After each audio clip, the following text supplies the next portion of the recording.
Hello everyone. In this video, I would like to talk to you about my experience with racism and discrimination in Seoul, South Korea. In this video, I will talk specifically about, discrimination when it comes to nightlife, when it comes to entering, nightclubs, bars, lounges, and other types of entertainment venues. Anyway, so in this video, I'll tell you when you try to enter clubs, I'll tell you how they're gonna, what they're gonna tell you in order to not let you in, what kind of ridiculous excuses they make up in order to, get rid of you if you are a foreigner, and what kind of tactics and strategies they use to discriminate against you. I have a lot of stories because I tried to go to many clubs with my friend, so you're gonna hear a lot of funny and ridiculous and crazy stuff. All right. Anyways, I came to Korea in the beginning of October this month for around 10 days. 11 days. And when I arrived, me and my friend, he's also a foreigner, but he studies in Korean and he speaks almost fluent Korean. All right. So we went to Gangnam. Gangnam district is, you probably know about Gangnam even if you don't know anything about South Korea because of the song Gangnam Style. So this district has a lot of very popular nightclubs, bars, and all that stuff. Most of the most popular clubs in Seoul are in Gangnam district. So the first club that we tried to go to was called, I think it's called Aura, Aura, A-U-R-A, yeah, Aura. I think it's spelled Aura or Auru, whatever. So when we were standing in line, and when we were about to enter, when we were reaching for our ID, to show our ID, the bouncer, he didn't even take a look at our IDs. He just, he said no foreigners, with a Korean accent. And we didn't argue with him because we thought, okay, maybe it's just this club, right? So we're like, no foreigners? He's like, no, sorry. So we didn't go there. We thought, okay, anyways, whatever. So we went to another club, which is also not far from Aura. It's also in the Gangnam district. In fact, it's very close to Gangnam Station, so it's quite central. And this club is called Mass Club. I think it's the most popular club in Gangnam, maybe even in the whole city. So when we were about to enter again, right? When we were about to enter, we were reaching for our IDs, and the bouncer said, no foreigners. And we asked why, what's going on? And he's like, sorry, no English, only Korean, right? He said that he meant that if you don't speak Korean, you cannot enter. And then my friend, who can speak Korean pretty well, almost fluently, he started talking, he started speaking in Korean to the bouncer. And the bouncer suddenly, even though he heard my friend speaking Korean, he's like, he just shook his head like this. At that point, it was clear that it wasn't because of the language barrier and stuff.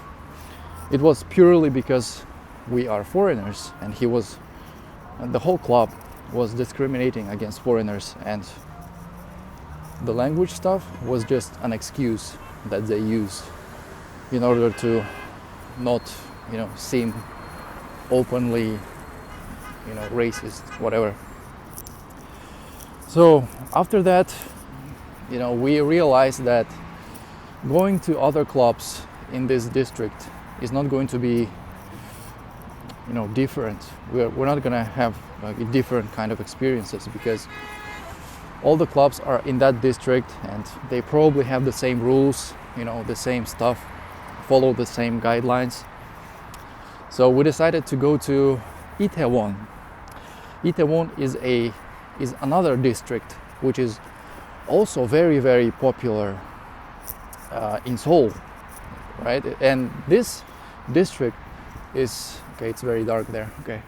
And Itaewon, right? Itaewon district is known for having a lot of foreigners. It's known for having a lot of,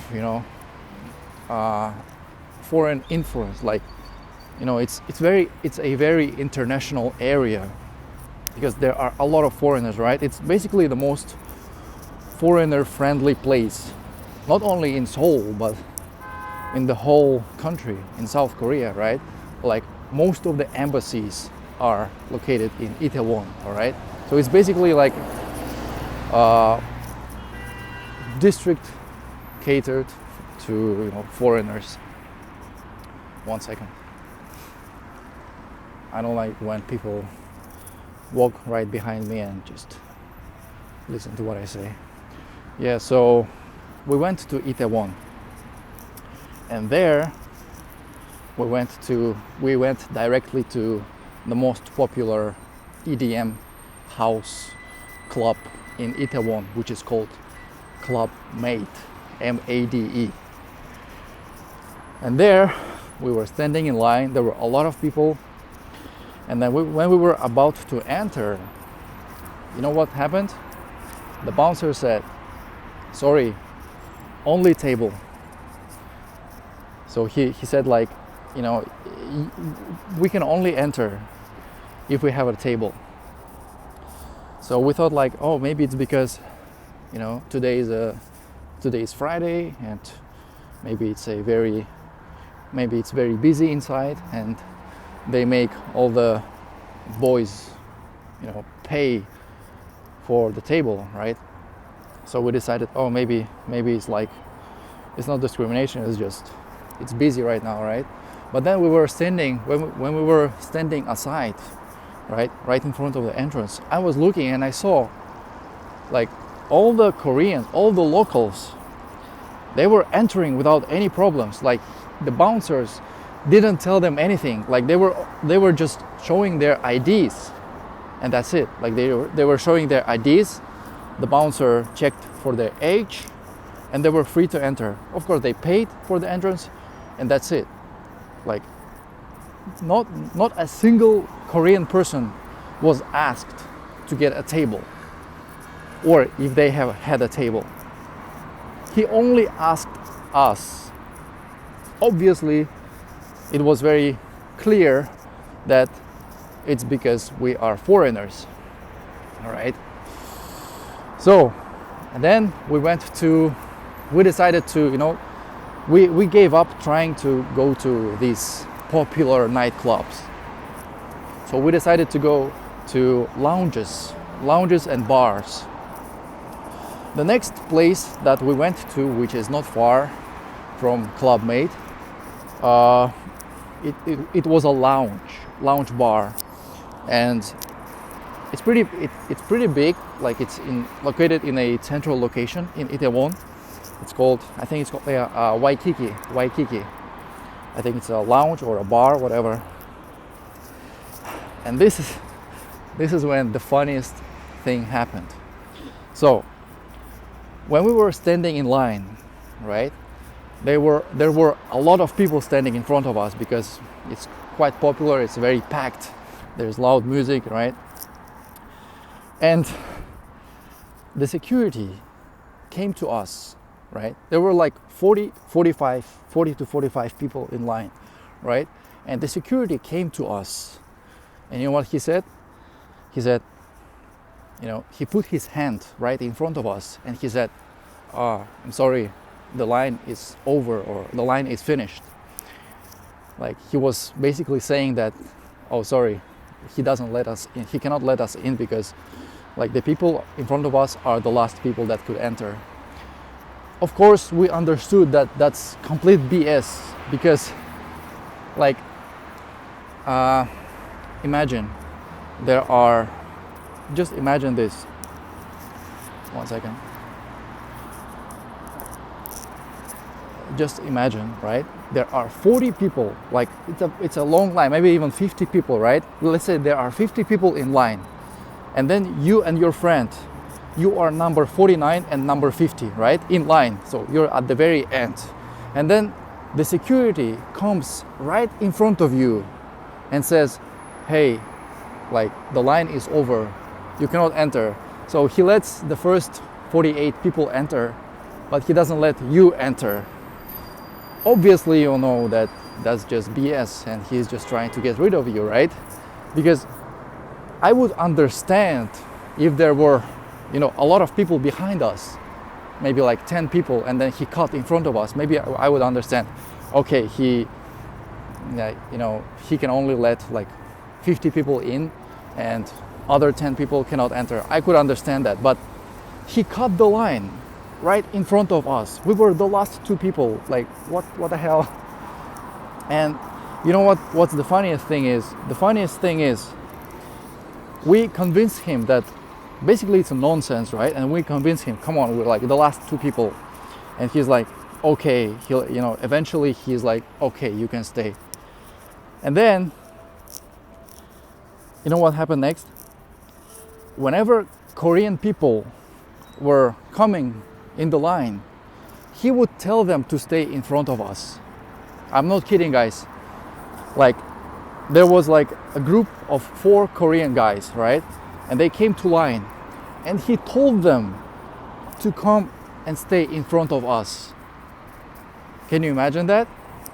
And I got pissed, right? I got angry and I asked them, these guys, like, why are you standing here? And the guy told me that, oh, the bouncer, the security guy told them to stay in front of us, right? And I tried to record this conversation with this guy so I can put it here. So I put my phone here in my armpit, right? Under my armpit. And unfortunately, when I was listening to the recording, I couldn't hear anything other than the music because the music was playing loud, so I cannot share with you guys. But he basically said that the security guy told them to stay in front of us. And this is, again, pretty obvious that it's because we are foreigners, right? He just lets local Korean people in front of us. And we were like, disposable foreigners, right? We're like, not important, whatever. Yeah. And what happened next is when we were about to enter, you know what the security guy said? The security guy said, sorry, today is a Korean people party. He was basically saying that today only Korean people can enter. It's like a party for Korean people, which is obviously BS. There is no such thing. There is no such thing as Korean people party. Like, he was obviously making this up. So yeah, it was pretty obvious that it's just because we are foreigners. It was purely because of discrimination. So basically what I'm trying to say is, if you're a foreigner,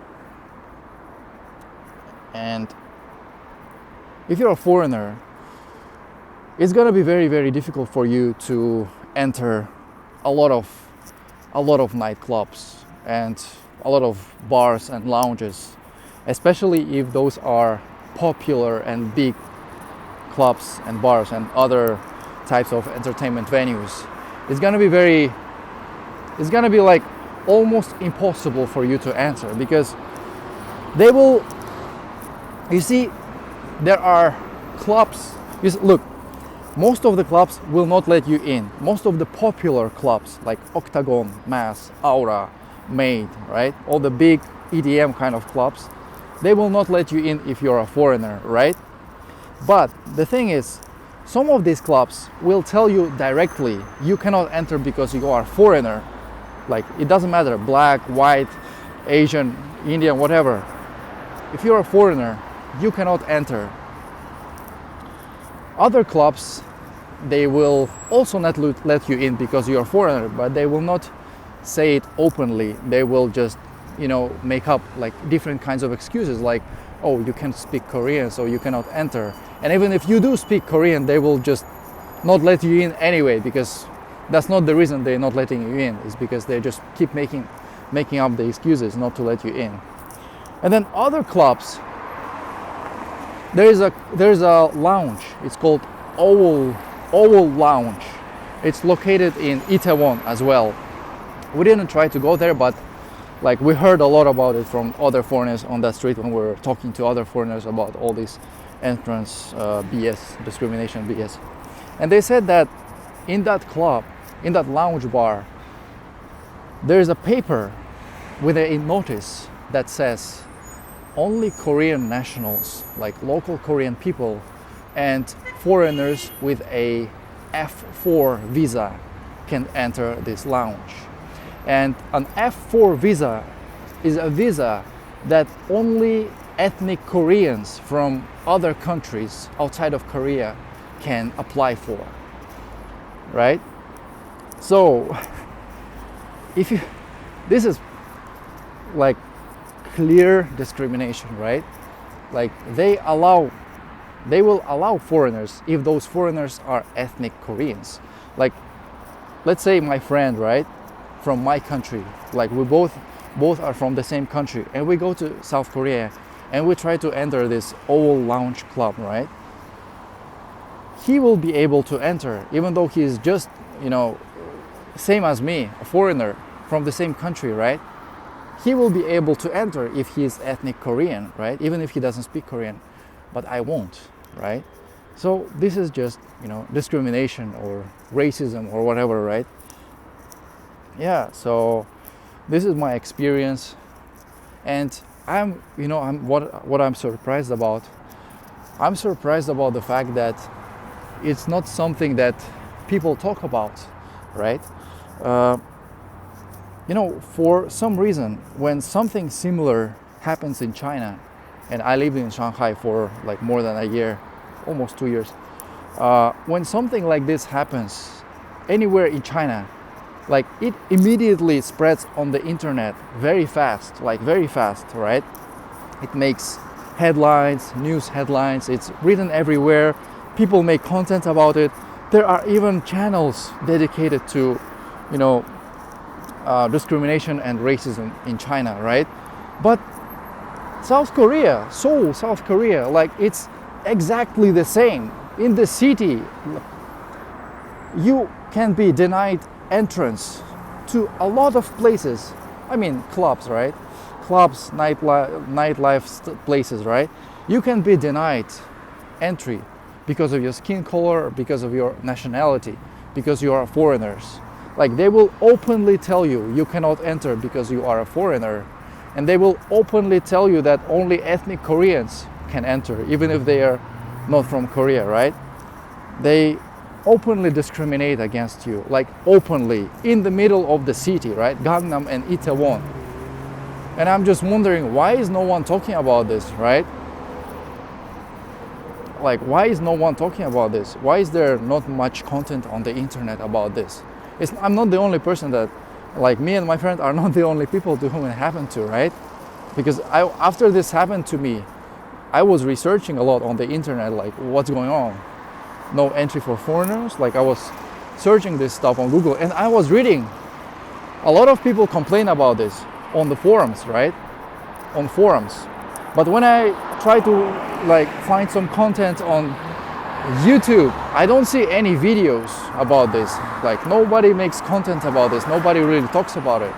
I'm just wondering why no one knows about it. Because when it comes to China and some other countries, right, people automatically know, oh yeah, It's pretty racist country, pretty discriminatory country, right? But South Korea is like nobody associated with this kind of stuff, but it happens there. I have been to a lot of countries. I've stayed in United States, I've been to China, I've been to Thailand, Hong Kong, where like Turkey, so many countries, like Philippines. Recently I went to Philippines, and I have never experienced anything like I experienced in South Korea, where they openly, explicitly discriminate against you because you are a foreigner, like literally nowhere. Yeah, anyway, that's my video. I hope you liked listening to my story. Bye bye.